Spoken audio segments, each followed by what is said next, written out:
আসসালামু আলাইকুম। স্বাগত জানাচ্ছি আখিস কুকিং স্টাইল চ্যানেলে। আজ আপনাদেরকে দেখাবো ঘরে থাকা ডিম আর আটা দিয়ে ঝটপট নাস্তার রেসিপি। এই জন্য আমি নিয়ে নিয়েছি একটা ডিম। ডিমটা আমি একটা বোলে ভেঙে নিলাম। এখন নিয়ে নিলাম স্বাদ মতো লবণ, 2 চামচ পরিমাণ চিনি। আমি এখন চিনি আর ডিমটা ভালো মতো ফেটে নেব। এখন দিয়ে দেব 2 চামচ পরিমাণ সয়াবিন তেল। তেল, চিনি এবং ডিমটা আমি ভালো মতো ফেটে নেব। ডিমটা আমি ততক্ষণ পর্যন্ত ফেটবো যতক্ষণ পর্যন্ত চিনিটা না গলে যায়। ডিমটা ভালো মতো ফেটানোর পরে যখন চিনিটা গলে যাবে তখন আমি দিয়ে দেবো 1 কাপ পরিমাণ আটা আর দিয়ে দেবো 2 চামচ পরিমাণ গুঁড়া দুধ।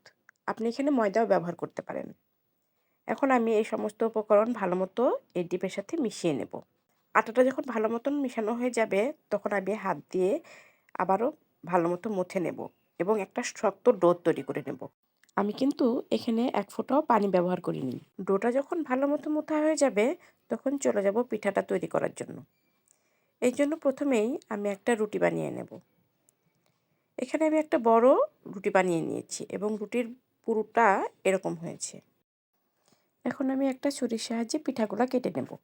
যখন পিঠাগুলা কাটা হয়ে যাবে তখন চলে যাব ভাজতে। এখন প্যান গরম হলে নিয়ে নিলাম পরিমাণ মতো সয়াবিন তেল। তেলটা যখন হালকা গরম হবে তখন একে একে আমি এই পিঠাগুলা দিয়ে দেব এবং মৃদু আঁচে ভাজতে থাকবো। পিঠাগুলো আমি এপিঠ ওপিঠ করে ভেজে নিয়েছি। পিঠাগুলো যখন ভালো মতো ভাজা হয়ে যাবে তখন আমি একটা ছাঁকনির সাহায্যে তেল ঝরিয়ে একটা প্লেটে উঠিয়ে নেব। এই তো তৈরি হয়ে গেল খুব সহজ এবং ঝটপট নাস্তা। রেসিপিটি দেখার জন্য ধন্যবাদ।